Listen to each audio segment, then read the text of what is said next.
What is up, y'all? This is Beanie Sports Talk coming back. Today, we are going to hit you with our top 21 NFL moves of the offseason thus far. People are getting paid.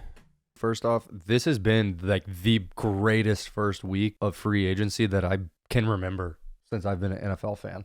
Yeah, it's been action-packed. A lot of huge names are free agents this year. It just worked out that all these contracts ended at the same time and it's popping off. And a lot of guys they're not re-signing. A lot of guys are moving around. They're moving. Yeah, like most off seasons, you'll look at the board and, right before the free agency starts and it's like, damn, we have all these big names coming up. And then the first day, before anything can really pop off, 60% of them or something like that of all the big names have already re-signed with their teams. And it's cool. There's nothing wrong with that, but like it makes for a pretty boring free agency period. Yeah. This has been awesome so far. Yeah, we're about to get a whole new NFL landscape. Fantasy is going to be different. Teams are going to be different. It's going to be fun. Oh yeah, like divisions are shifting, conferences are shifting. Like the NFL is going to look very different in 2024 than what it did last year. Yeah, it is. Hell yeah. I don't think we have these in any order. We just made our own top 21 signings of the free agency so far. And I think we included a couple trades as well. Let's hit the one that I think most people were kind of anticipating. Saquon Barkley. He moved out of New York and into Philadelphia. Yeah, straight to the division rival Eagles. 3 years, $37.5 million. He's getting paid. Granted, I don't think he's getting paid as much as he or any other running back should be. That's besides the point, though. The difference that he's going to make in this backfield and for this team should be pretty just insane. We saw what DeAndre Swift could do when they unlocked him last year. He had some health issues, but DeAndre Swift, in my eyes, I think we've said it before, he's kind of just a light version of Saquon Barkley. Kind of times that by 100 and you get Saquon. Yeah, like honestly though, dude, the sky's the limit with him. It turns this offense into their version of the San Francisco 49ers. It's basically copying what they did. They went out and they grabbed that running back. That was just kind of the thing to throw their offense above and beyond, give them just that extra dynamic piece. And I think that's exactly what the Eagles were doing. Yeah, because the team really struggled coming down the stretch last year.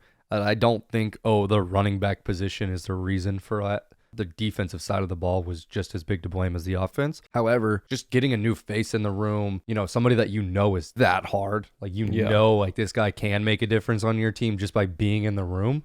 It makes everybody else think. Like they were in the Super Bowl the year before that. They know how good they can be. I don't really know what happened in Philly the second half of the year down the stretch, but Saquon Barkley could definitely just be the morale piece and, quite frankly, the physical piece on the field to break through and get back to that Super Bowl for Philly. I agree. I think it's going to be pretty much a walkthrough season for Philly after this move. It sure is scary to think about. It's rare that a guy this good even hits free agency and then let alone goes to a team this good where he's probably going to fit better than anywhere else he could have gone. Exactly. Eagles just had it right at the right time. The Eagles and the Ravens, those are the two teams that come to mind when I think of running the football. Even the 49ers too. But, with the two openings between the Eagles and the Ravens, I think that Saquon fits even better in Philly. Definitely. Derrick Henry, straight to Baltimore, where I think he fits beautifully. The king.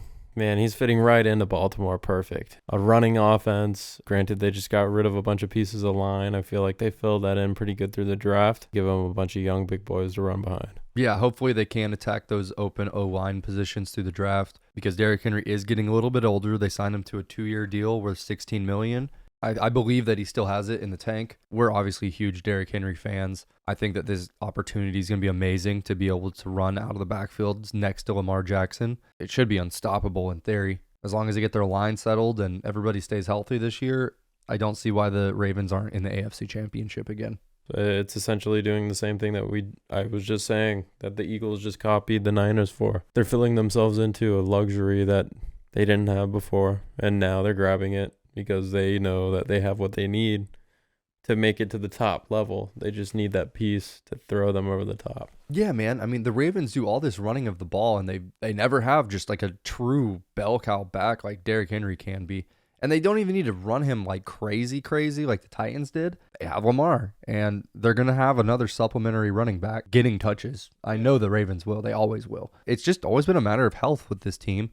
So we've never really gone to see Lamar with a great running back. J.K. Dobbins, I believe, is a great running back, but he's never been on the field. Right. He's hurt 24/7. Man's ankles cannot save him. It's too bad because I really believe that out of the draft, he was the best running back of that class. And that's another dude who's a free agent that has yet to be signed this class too, or this season as well. He's going to be signed for really low money.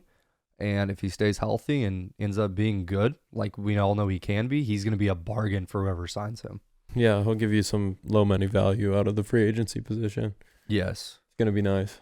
I think we should just roll right into our last running back on this list in Josh Jacobs.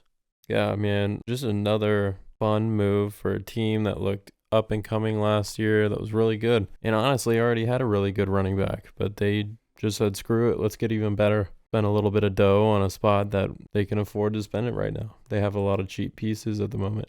Yeah, their team is so young. They have a lot of open cap space.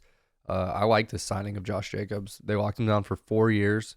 That's about as long as a deal as you're ever going to get with a running back nowadays. So I like that. They're paying him the money he wanted, so he's happy. Gets to go to a new spot. Aaron Jones is out. Josh Jacobs is in. I think the Packers are going to keep rolling and continuing the success that we saw at the end of last season. And Josh Jacobs is going to get a ton of touches. But A.J. Dillon just re-signed there as well, so he will still be involved. It's good. Josh Jacobs needs somebody else there because he shows a little bit of wear and tear sometimes. You know, his efficiency bothered me sometimes too. Kind of the same thing with Joe Mixon. Like, he will go so hard and then he'll have like a spurt of like 15 carries in a row or getting like 3-4 yards at most a carry. Right. And like half those are even 2-yard carries type thing. Josh Jacobs does that same thing where he gets into these stretches and it's like, dude, what are you doing? Like, I understand you're trying to run through 300-pound men, but like, what are you doing, bro? Yeah. It's like you got to see a better hole than that. Or anything, you know? Yeah. I hope he's able to overcome his mild consistency issues. And Green Bay is a good spot to do that. They've got a good line coach. And we've seen so many successful running backs in Green Bay. I don't even know how long it's been, but it seems like everybody that goes in there is successful. Low names, too. And this is one of the first big names that they're going to bring in and let feature. Yeah. Like, they've been mid to low round draft picks in Green Bay for years. A.J. Dillon, I'm pretty sure, is their highest picked running back that they've had on their roster in a good while. And I think he was a second-round pick. Jacobs. No, I'm saying, like, aside from Josh Jacobs. Oh. Like, Aaron Jones was a fourth-rounder. Before him, they were running Ryan Clark, I believe. James Starks. You're thinking of the safety. Yeah, he was a safety. But yeah, the Packers have always been really successful in taking pretty much unheard of guys and making them really good running backs. Now they get a dude with all the pedigree to come in there and take over. I think that he's going to see even more success than he did in Vegas. It's a better situation for him overall. He's never been on a team like in our roster close to this good before. No, not at all. In the AFC West as well, we're switching over to the Chiefs and the wide receiver position. Money-wise, this is not even close to the top 20 deals of the offseason, but I think it can make a really big splash in their team, and that's Marquise Brown to the Chiefs. I mean, the amount of times that we saw him blow the roof off with Kyler and blow the roof off with Lamar, those guys are nowhere near Patrick Mahomes in the throwing game. No, especially deep balls. Put Hollywood there with Patrick Mahomes chucking the ball. That's going to be lethal. It's going to be stupid. Yeah, I mean, I'm not calling him Tyreek Hill, but that's the idea here in this signing. He's going to have well over 1,000 yards, hardly any catches behind it. Ideally, I hope you're right. I do expect Rashee Rice to keep stepping up and getting more touches. He's definitely their volume receiver along with Travis Kelce. Definitely. I don't expect Hollywood Brown, like you said. He shouldn't have anywhere close to 100 catches. He's going to be more like 65. Like 50 to 60. Yeah. Yeah. 55 even. But he puts up 20 yards a catch type of thing. He's crazy. Yeah. Like, I don't think they're chasing a full Tyreek Hill, but they're chasing someone that can actually do it because they've Marquise Valdez-Scantling. Like, he couldn't actually do it. Yeah. They wanted him to fill that role, but yeah. No, so to go out and get a guy like Hollywood Brown for $7 million on a 1-year contract, I love it. That's a good move. It's a great move. It's $7 million, 1-year deal. If it doesn't go well, then you're just on to next year chasing that next dude. But it doesn't even seem to matter for them because they'll win the Super Bowl or get there either way. Yeah, dude, the Chiefs are just unstoppable. This just gives them one extra piece to just kind of say F you with. Mm-hmm. And if he works and they hit with it, then it's like a guaranteed AFC championship. Yeah. Like it's a fact. And Hollywood just wants that championship, man. Signing for this cheap is fully a championship move. I'm excited to see what they can do. Hopefully, they finally find their replacement for someone that can run that deep route. Calvin, this is a big money signing. 4 years, $92 million to go to the Tennessee Titans. That's a big move. That's a lot of money to a guy that a year ago wasn't even playing. Second of all, he played really good, but not necessarily to the tune of $23 million a year. I mean, pretty much, bro. And I'm pretty sure the Titans are just doing it because they know his talent. It's a talent signing. I think they're kind of writing last year off as a little bit knocking off the rust because, like you said, he did actually play really well, but he had some really bad drops, like wide open drops sometimes. But we were talking before we started recording. I think he had the number one rate of like being held onto, like his jersey being held. He had some of the tightest catch windows throughout the season. He's really good. Like, I'm not trying to say he's not worth this, but yeah, last year, if you just take that one sample size, no. They're probably adding a little bit of everything else into it. I really hope it works out, though. Him and D-Hop is a disgusting combo. Yeah, and I guess they're rocking with Will Levis. It seems like as of now, that's what they're going to do. I like it. He showed every reason why they should give him a chance, so give him a chance. Yeah, and at least they're trying to do something to help him. Yeah. I respect that because plenty of teams just don't even try. I just don't understand. Look at the Panthers. Yeah.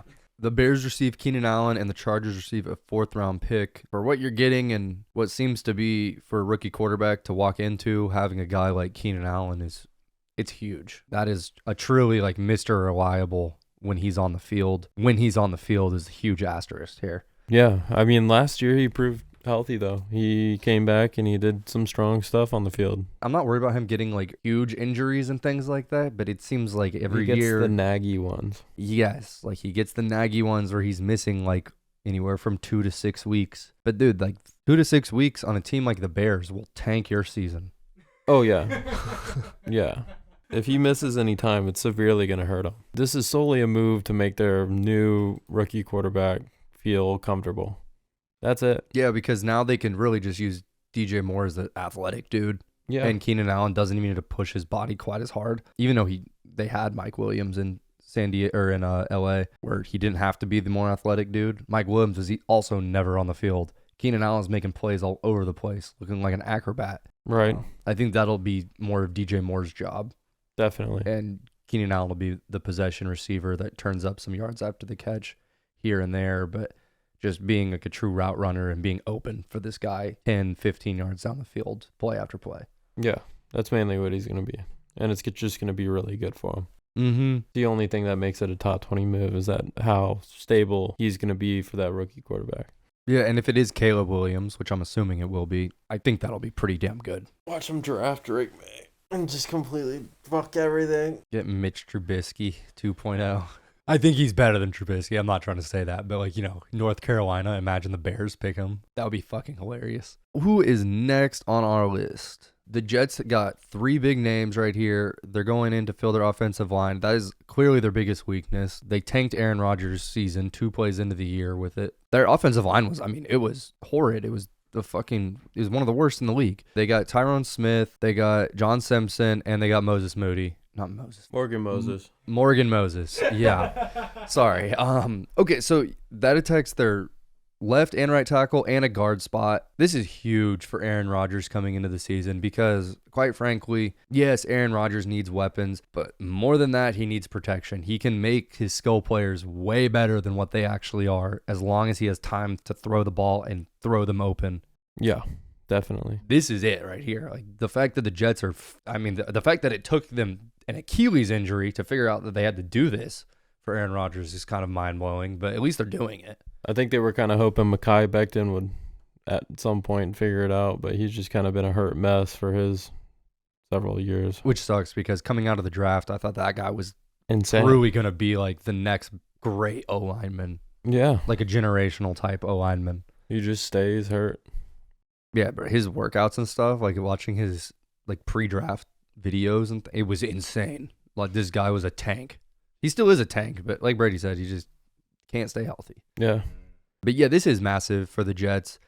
I think that I don't see why they won't be so much better. Like, obviously, with Aaron Rodgers being healthy, that in itself will make them better. But this will make them legit AFC contender. I think, like, going into this previous season, I had the Jets, I think I projected them to win like 11 games and miss the playoffs type thing. With this now, with a real O-line behind them, I don't see why they aren't competing with the Bills and the Dolphins for this AFC East title. There's no reason they shouldn't be on paper. Mm-hmm. It's just a matter of if it works when we get into the season. Yeah, we'll see. Like, we have no sample size to work with here. Yeah. No, not at all. Staying with the Ravens O-linemen that are leaving, Kevin Zeitler just went to the Lions today.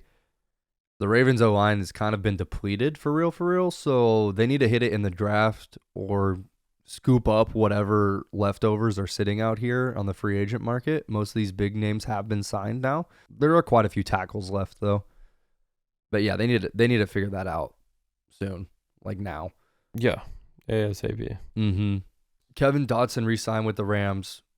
We didn't make it a thing, so. But still, though, I mean, it's worth noting on here real quick. That's a big thing to keep him there in LA. Yeah. Keep some protection for Stafford. They also signed Jonah Jackson, too. So yes.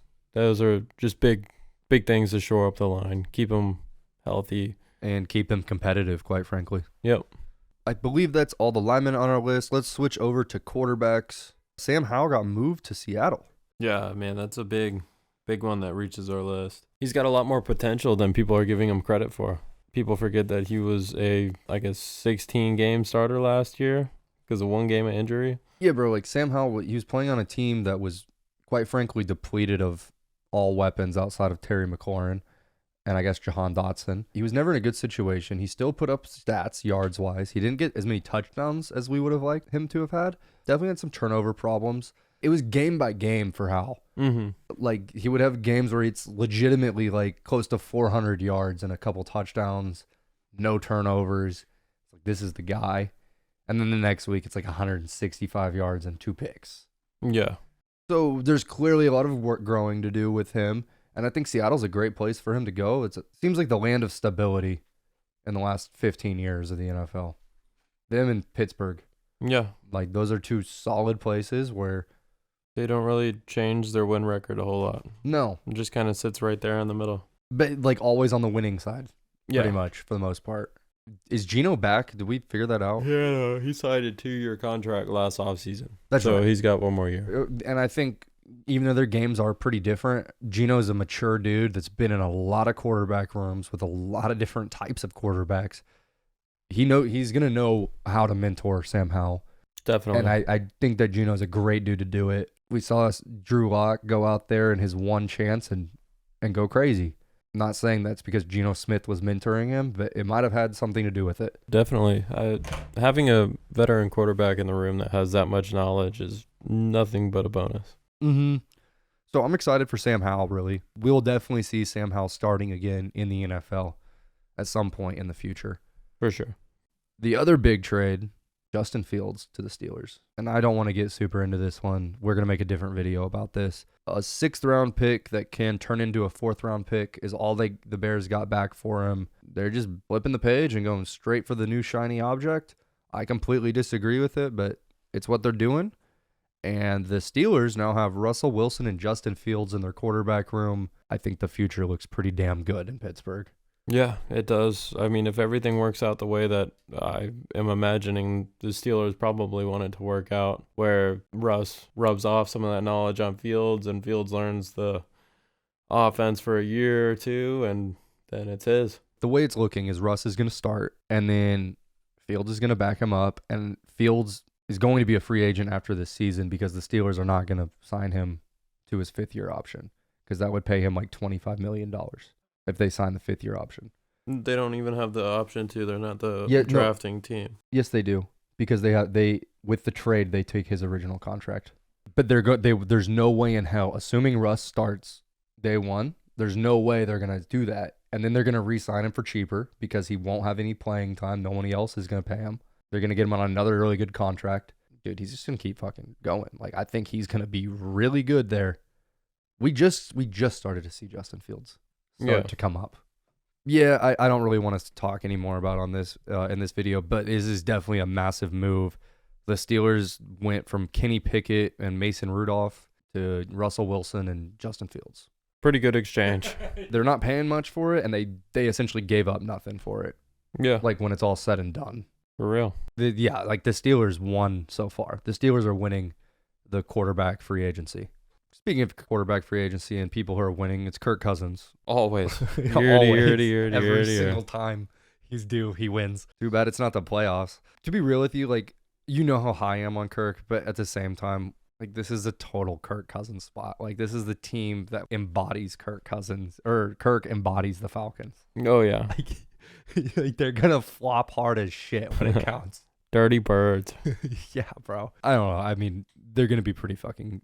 They're gonna be good. Like they're not gonna be bad. They will be a good team. They'll be successful. It's just not a team that's gonna make it. No, they're not gonna win the Super Bowl. They're gonna be really fun to watch with Kirk getting the ball to all these really good weapons they have that we've never even seen get used yet. Really, for whatever reason, their coaching staff decided to just use a bunch of old guys and like backups and shit instead of all these first round talent they had on their team. Kirk will make sure they use them. I still like the fact that I picked Kyle Pitts in fantasy last year. Like, holy shit. Kyle Pitts said, I'll give you number 8. I just want some targets in return. He's like, no, you gotta give me something. Kirk was probably like, bro, here, I'll throw in a chain with it. I got you. Kirk didn't even take the number. That's the best part. He didn't? No, he's number 18. Are you sure about that? I thought he did end up taking number 8 after that conversation they had. He's number 18. Damn, I didn't realize that. Okay. 1-8. Because I saw that thing Murat was talking about. Yeah, I did too. It says, Brady's right. It says he's going to wear 18 and not 8. 2024 will mark the first time in Kirk Cousins' career he has not worn either number 8 or number 12, finding a way to combine the two of the 3 digits into 18. What a fucking genius. I'm weak as shit. Holy crap. Dude, there's like full articles written on this too. Like, I just wonder what these guys do with their life. Bro, what are you doing? Nothing. Those boys don't do shit. Chill out. Ooh. Yeah, bro. Like, I mean, imagine getting paid, I'm guessing, reasonable money to write a full fucking article on how he combined number 8 and number 12 into number 18 to make his jersey number, bro. That guy just got paid for saying Kirk Cousins is a genius for that. And you combine the two how? By putting a 1 in front of an 8. Like it has any correlation between the two numbers. It's literally the 1 and the 8, and he just got rid of the 2. No correlation. None. It's a fucking joke is what it is. Like, I can't believe someone got paid for that. But yeah, Kirk is getting paid. I don't know if we already said it, but 4 years, $180 million, which is just absurd. I do want to talk about Baker really quick. He re-signed with the Tampa Bay Buccaneers. I think this is very worthy of being in this top 20 list. 3 years, $100 million. He's getting paid starting quarterback money. The Bucs committed to him, and I think it's the right call. I think it's the right call for Baker to stay there on his part too. I'm excited to see what the future holds in Tampa Bay. Me too. That's going to be really good just all around for the team, for Baker. If it's going to work, it's going to work. If it's not, then it's just not. You know, it's a very fine line there, and I like that. Yeah, and Baker's never had a consistency like in a coaching staff or a surrounding environment before in his career. This is what I'm hoping, like, he'll be able to experience that during these next several years. Yeah. In Tampa Bay, and we'll actually get to see him fully develop and settle into a place and a system and be fully like to his potential. Yeah, we'll see what Baker Mayfield's actually talking about. Yeah, and I mean, like, I don't care if he never gets better than he did last year, but if he's able to stay at that level the whole time, the Bucs will be competing year in and year out, which I think is really all they can ask for and all they really want right now. Definitely. And then obviously Russell Wilson signed to the Steelers for 1 year, $1.2 million, the veteran minimum. We already touched on this a little bit, him being in the locker room with Justin Fields. Yeah, it'll be a good mentor for him, and overall it'll elevate the Steelers more than they were with Kenny Pickett. Way more. Yeah. And Russell will be their starter. Yeah, definitely. It was just a good move. I Good agree. move, solid move. It And- made sense and all it- the way around. And you can cut him and lose $1 million Yeah, if it doesn't work out. It's a win-win for everybody here. definitely. Yeah, I believe those are all the quarterbacks we had on the list. Let's jump down into some defense, dog. Let's go. Yeah, dude, Chris Jones got that bag. Yeah, I mean, $32 million as Yeah, a defensive tackle. for 5 years straight. 158 mil. Dude, defensive tackles are getting the bag. I like Mad Buki he didn't make our list. He probably could have made our list, but He's on that level, yeah, but he got 4 years, 98 million. which is insane. I mean, okay, here, let's just keep rolling through it. Christian Wilkins with the Raiders got 4 years, $110 million, guys. These Keep defensive going. tackles are getting paid. Leonard Williams is getting paid $20 million a year. DJ Reader got 2 years and 36, I think. So he's still with the making Lions. bag. Yeah, bro. I'm like, even these middle guys are making bank. Like, they're making so much more money than running backs are making. Yeah. It's insane. I mean, Sheldon Rankins is getting $12.5 million a year. Yeah, bro. Yeah, insane. Grover Stewart fully earned his bag. I'll give him that. But some of these other guys, holy cow. Yeah, like $7, $8, $9 million out here for middle guys. You know what we definitely left off of our list that I just saw sitting down here was Eric Armstead leaving 49ers and going to Jacksonville on a 3-year, $51 million contract. I don't really know if anything needs to be said on this because we all know how good Eric Armstead is and how big of a contribution he's going to make to Jacksonville. I think it goes without saying that Eric Armstead's going to go to the Jacksonville Jaguars and kind of suck a little bit of dick. Really? It tends to be that linemen who show up in Jacksonville just don't really go anywhere else after that. Can you name anybody drafted on that team outside of Josh Allen that survived over the last Well, they didn't draft him. 10 years? They didn't draft him. So he's not of their... Josh Allen. No, I'm talking about Armstead. Like, I don't know if they have an issue with raising up and developing defensive linemen, but he got developed by some of the best in San Francisco. Name me a guy that they brought in They haven't brought in shit. and has stayed.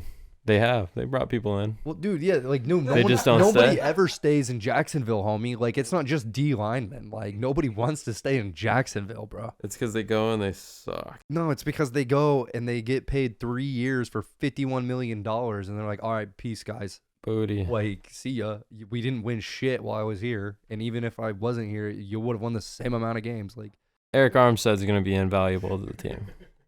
100%. He's going to be a no-name walk-on. dude, I hardly heard Eric Armstead's name on the 49ers to begin with. that's because he's not the guy getting the tackles. He's like the fucking Aaron Donald of the team. He's just making room for all the other guys to go in there. Yeah, but I hear Aaron Donald's name. I don't hear Eric Because Armstead. the announcers are like focused in on Aaron Donald the whole game. They're like, look at this triple block. Like, look at this triple coverage he's drawing right now. Yeah, I know, Like, but from the line. look at this fucking 6'8" giant monster standing in the middle of the fucking defense. He's not doing shit. Okay, I mean, He stands there, big jolly green giant, doesn't do a damn thing. Boy sits I'm on not a even can gonna of fucking beans. argue with you on this shit, bro. This is Eric Armstead we're talking about. Like, he's hard as shit. What are you Garbage. talking about, bro? Garbage. Dude, there's a whole reason. Did you see, like, the 49ers team was, like, pissed at the ownership or the general manager for letting him walk? Like, Oh, yeah. They were mad at them, bro. Like, Yeah, dude, why not? I'm sure he's buddies with people. But big whoop. Bro. Peace out, Eric Armstead. I hope people online actually watch this fucking part of this video. They will. He's going to finish with less than double-digit sacks. Okay, no problem, bro. Like, he can And then he's not finish. going to have a lot of tackles either. He can finish with less than double-digit sacks, and he can still be like a very valuable person to the team, bro. Like, he doesn't need. He's a defensive tackle. He doesn't need to get 10 sacks. Well, He needs Josh Allen to go get a shitload of sacks while he's taking off. QB pressures pressure and from. assists and things like that aren't going to be coming either. He's just bad. All right, we'll see. Make that our first short. Eric Armstead is bad. Yo, literally Brady just dreaming his face off. Yeah, do that. That's literally our brand right there. Okay.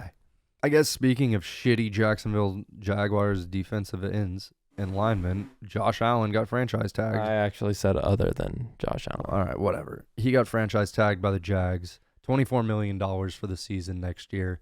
It's a big move. He's going to keep contributing. Eric Armstead's going to help him keep contributing.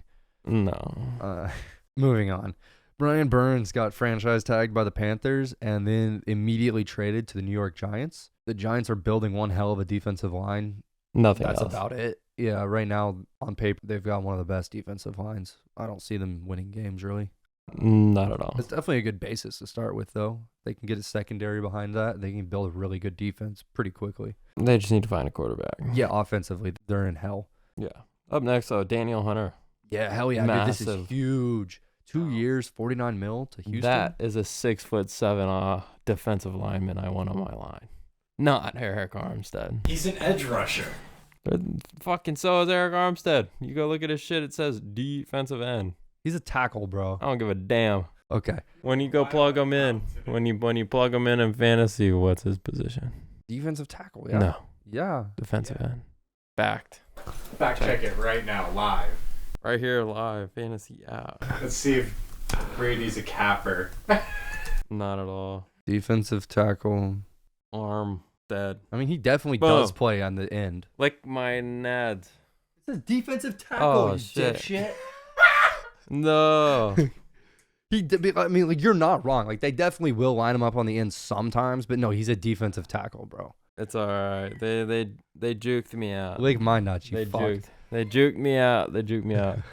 It doesn't go away though. Eric Armstead sucks. Okay, the one thing I'm going to sit here and agree with you on is that Danielle Hunter is better than Eric Armstead.